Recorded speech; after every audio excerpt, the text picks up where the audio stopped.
Cristóbal Colón, el hombre que buscaba algo más allá del océano. Durante más de 500 años, la historia nos ha contado una versión sencilla de Cristóbal Colón. Un navegante audaz. Un hombre que soñaba con encontrar una nueva ruta hacia Asia y que, por accidente, terminó cambiando el destino del mundo. Pero cuando observamos sus propios escritos, aparece un personaje mucho más complejo. Colón no hablaba como un hombre que simplemente buscaba riqueza.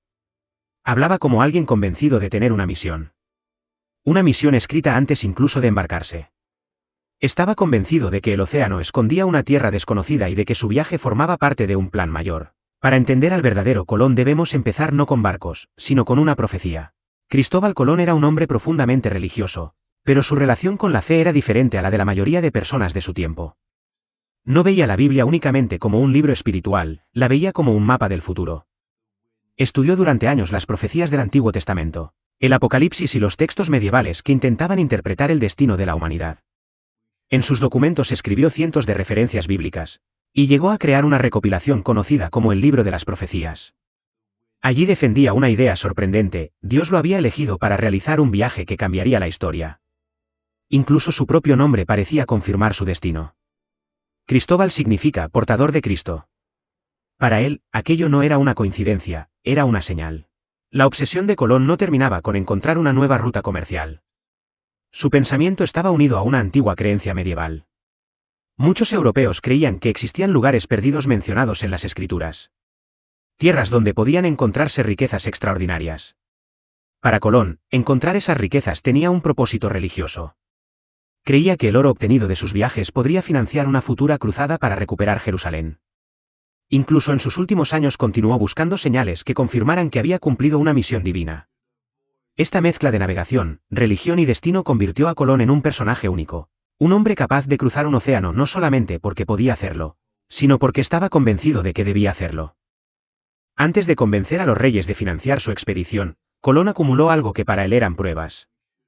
Durante sus años en las islas portuguesas del Atlántico escuchó historias de objetos extraños llegados desde el oeste. Después de grandes tormentas aparecían troncos enormes que no pertenecían a ningún árbol conocido en Europa. Algunos parecían haber sido trabajados por manos humanas. También se hablaba de plantas desconocidas, semillas extrañas e incluso objetos que parecían proceder de una tierra situada más allá del horizonte. Para muchos marineros eran simples curiosidades. Para Colón eran pistas. Cada objeto arrastrado por el océano reforzaba una idea que cada día crecía más en su mente. Al otro lado del Atlántico había algo esperando ser encontrado. En el siglo XV, Portugal era la gran potencia marítima de Europa. Sus navegantes exploraban las costas de África y sus cartógrafos guardaban celosamente sus conocimientos. Los mapas eran armas políticas. Una nueva ruta podía significar riqueza, poder y dominio sobre otras naciones. Durante años, Colón intentó conseguir apoyo para su proyecto, pero fue rechazado varias veces. La explicación tradicional dice que muchos expertos pensaban que su idea era imposible. Sin embargo, existe otra posibilidad.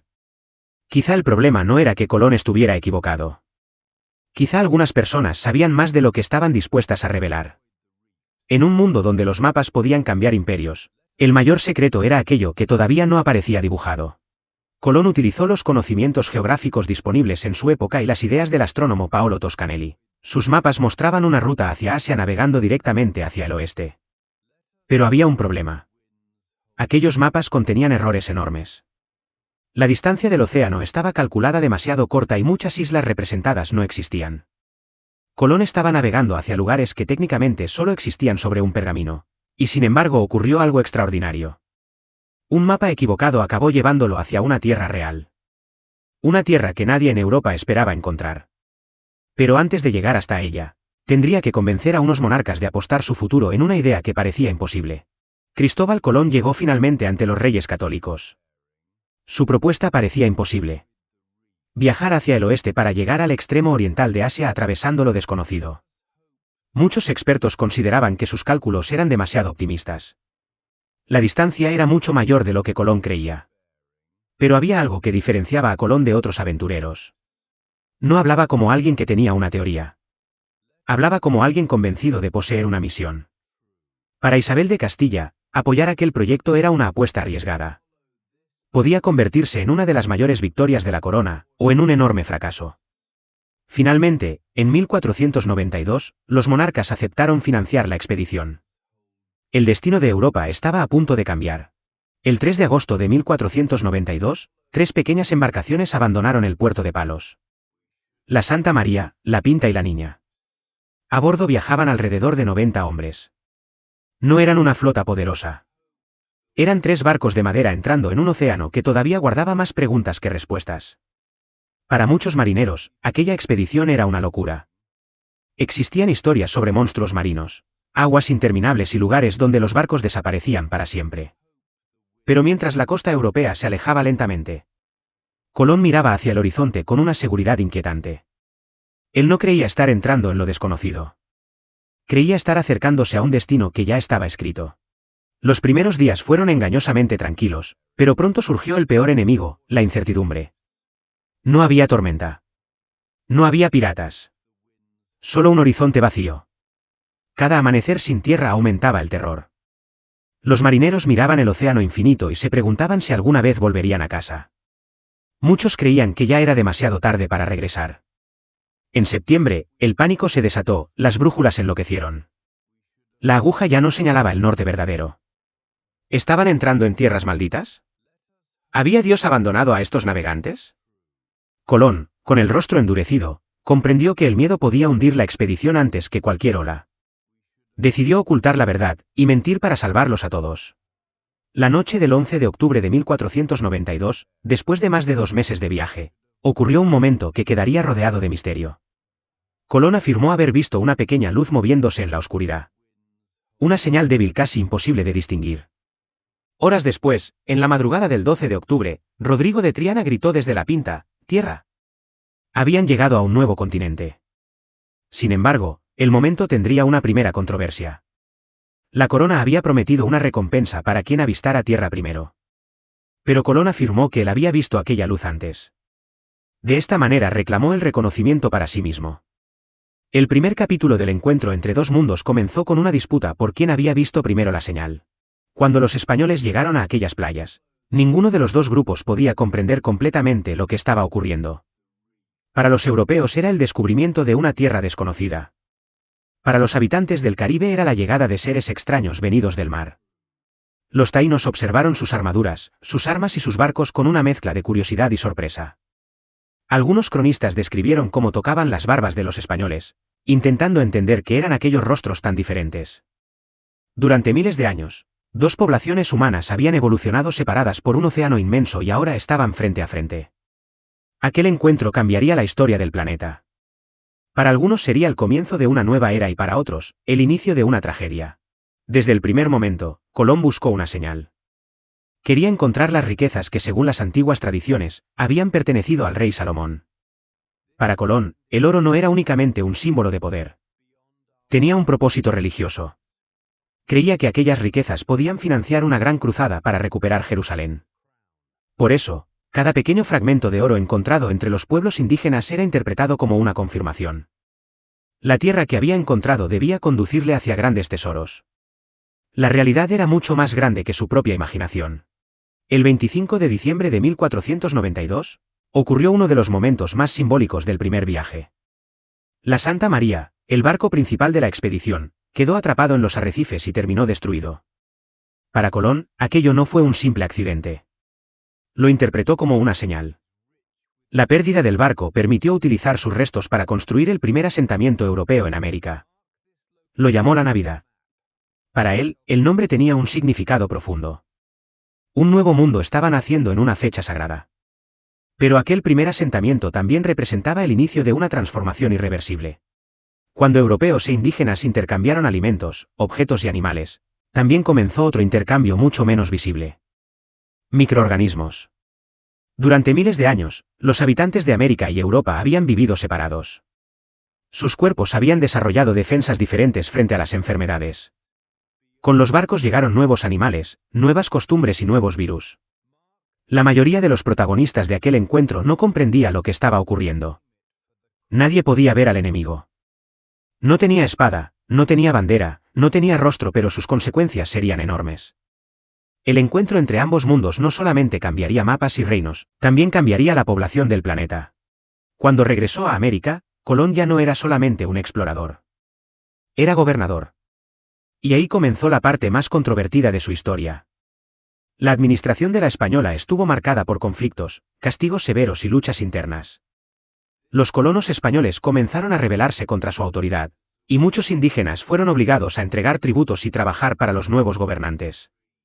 El hombre que había cruzado el océano buscando una misión divina empezó a ser visto por muchos como un gobernante autoritario. Sus enemigos enviaron informes a la corona denunciando sus métodos. Colón llegó a un lugar que cambiaría todavía más sus convicciones. La desembocadura del río Orinoco. Un río de dimensiones gigantescas que llevaba tanta agua dulce al océano, que parecía proceder de una tierra inmensa desconocida. Para Colón, aquello tenía una explicación.